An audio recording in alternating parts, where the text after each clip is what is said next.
আমার উম্মতের এক শ্রেণীর মানুষ হবে, তাদের হাতে থাকবে লাঠি, গাভীর লেজের মতো এজরে মুনাবে হাত, তারা তা দিয়ে মানুষকে মারবে।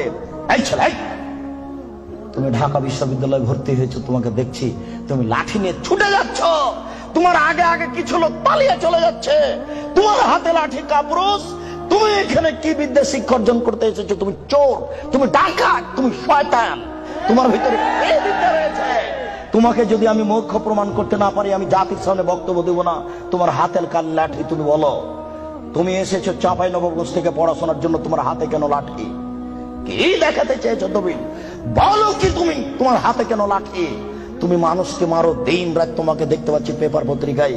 শোনো, মুহাম্মদ সাল্লাল্লাহু আলাইহি ওয়াসাল্লাম বলেছেন তুমি জাহান্নামী মুসলিম।